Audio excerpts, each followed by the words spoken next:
Well, Rebecca Hall, it's an absolute pleasure to see you again. Of course, we've seen you in Dublin for The Town with Ben Affleck last year. This is an altogether different film, and an altogether different role. You've played parts before where you just exude this warmth on screen with The Town, with Please Give, and where everything must go. Why Florence and why this role?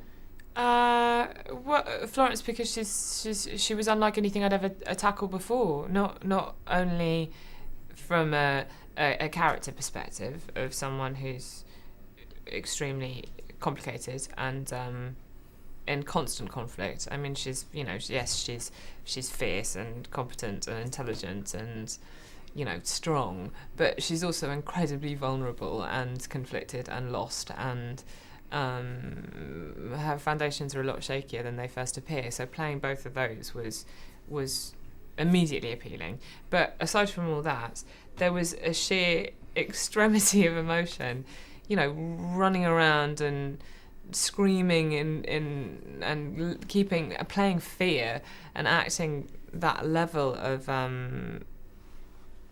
otherworldly situations was so far out of my realm of experience. I felt I had to do it.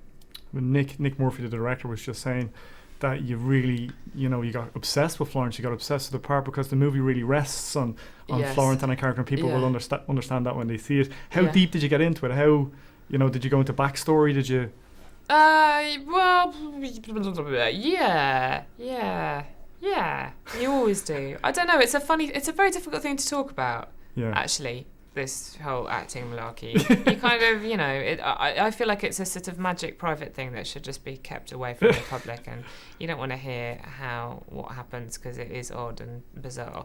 But there's definitely a moment where you sort of fall down a rabbit hole and you come up someone else. And I don't really know how it happens. It's a kind of, I think it's to do with imagination. I think it's really as simple as that. There's a sort of alchemy that goes on between your brain and the page, and you imagine the person, and you slowly, they get more and more colours, and you sketch them out, and then they have a voice, and they have a way of talking, and they have certain habits and physical quirks, and then they look a certain way, and then you're just doing it.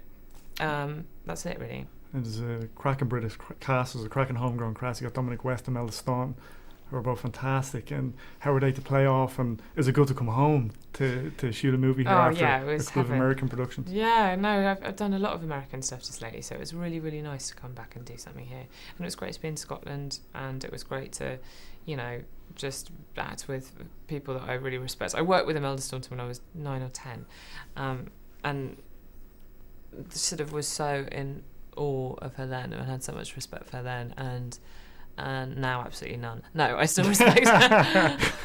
And I'm still in awe and respect of her. I think she's amazing. And I mean, at the other end of the spectrum, you've got young cast. You got a lot of young cast. Obviously, it's set in a boys' school.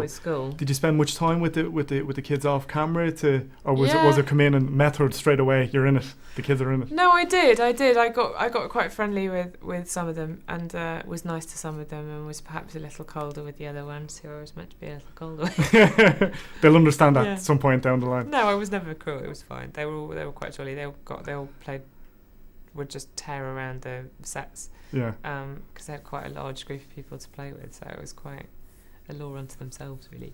Is it good to use your own accent in a movie? Because I had to argue with somebody recently that you were actually English. Really? After seeing Please Give and after seeing The Town back to back, they were like, "No, there's no way. She's not." That must be the ultimate compliment as an actress. That is the ultimate compliment. But it's a funny thing for me. That's definitely my way in with any character. I don't know any character that I've played that actually talks exactly like me. There's always some variant on the accent somewhere, even if it's this is close but not really. It's kind of that's for me. That's a sort of little trigger thing. And Nick said he gave you a lot of free rein with the character. Like you kind of really build it. How does that compare to?